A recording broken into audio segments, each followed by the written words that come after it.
Bad news for the Arctic National Wildlife Refuge. The Trump administration earlier this week announced that it's finalized its plan to open it up for oil and gas development, a move that overturns 6 decades of protections for the largest remaining stretch of wilderness in the United States.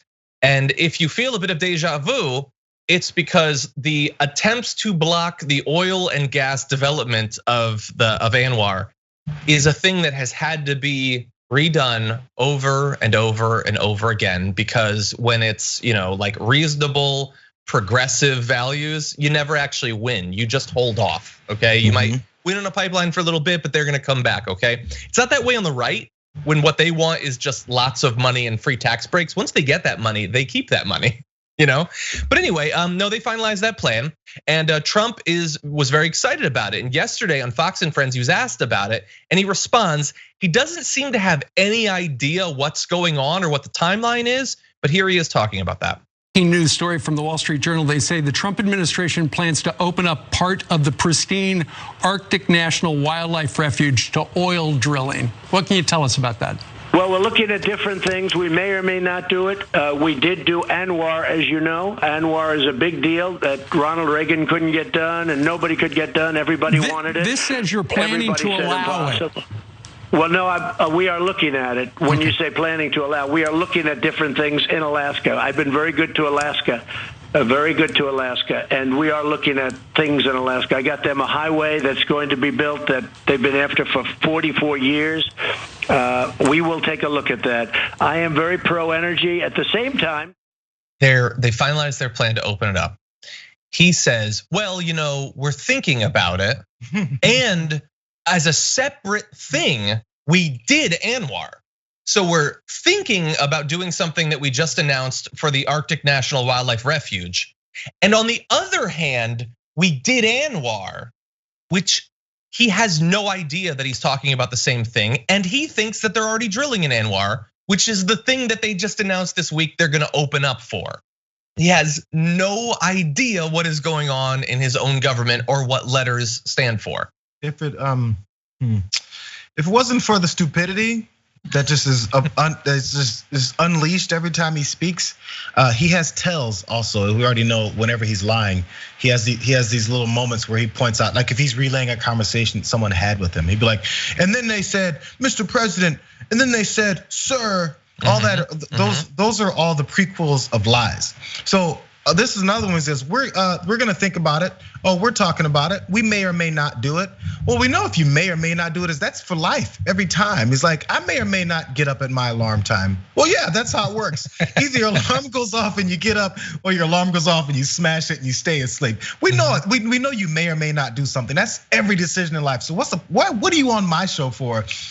Talking about what you may or may not do on something that your team said they're doing, or for something that you have no idea about. There's nothing that's been more on display about the way they use this guy and his stupidity and his popularity with a bunch of racists to promote what they want to do, and then they tell him later, oh yeah, Mr. Trump, this is gonna help you. Don't worry, everyone's gonna love you for this. And he'll say, okay, that works for me.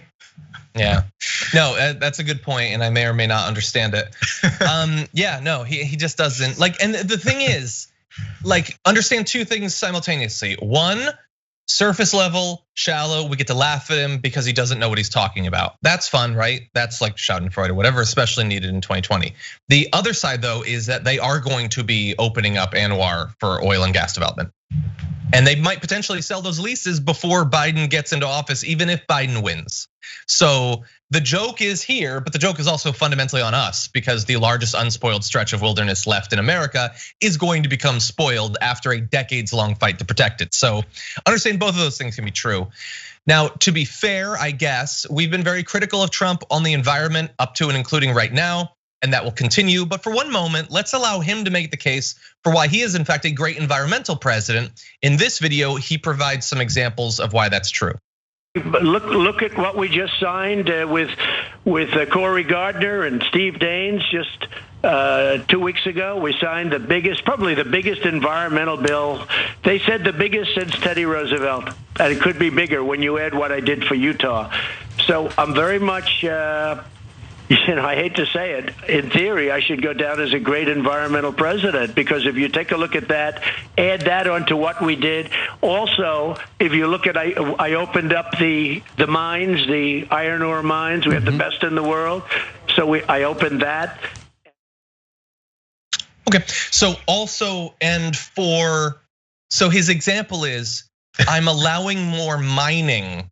So aren't I a good environmental president? And I have no response to that, I suppose. Aren't I a great animal lover? No, maybe not. Maybe you're not, though. Wait, you know what? Because that's what he's been getting away with his entire life. He says he's a successful businessman. Reality says he's not. He says that he's smart. The reality is that he's dumb. Everything, but the problem is every time he says these things, they stick. Russia had nothing to do with colluding and my connection in 2016. 100% the evidence shows that he did, but it doesn't matter. He said the opposite enough times that dumb people said, oh yeah, you know what? I think Trump is telling the truth this time, outside of the 27,000 other times that he didn't. But this time he does, and then the next time he will, even though this time he's lying. I mean, I can't blame him. Hey, just suck your entire life, say you don't suck, and be successful. That's an easy way to make it to the top. You don't have to do anything else. You don't even have to even act like you're working. Just say that you're working. Sit at your desk, and when the boss comes around and says, hey, Donald, why are your feet up on the table like that, chewing gum and blowing bubbles? Because I'm working. Get away. And then he goes, you're right, Donald, promotion. Like, that's how his life has been. So what would make him do anything different now? Yeah, no, I mean, we can't keep, like, yes, what he is doing is stupid, but it also generally has worked. Not everything, he hasn't accomplished all of his goals. Let's acknowledge that. I hate absolutist positions. I always hate absolutist positions. Yeah. But anyway, but he has succeeded on many of these things, so we should acknowledge that. Someone in the comments said we should have Standing Rock like protests for Anwar, which I agree, that would be great. The bad side is it is even more inhospitable in terms of the climate, and more importantly, is 19 million acres.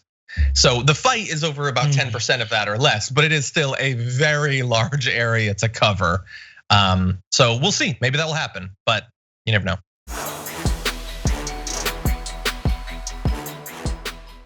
For more political news breakdowns, interviews, stories of activism, and me trying my hardest to care about the occasional big celebrity news story, subscribe to our YouTube channel at youtube.com/The Damage Report. And you can ring the bell wherever it is so you don't miss anything.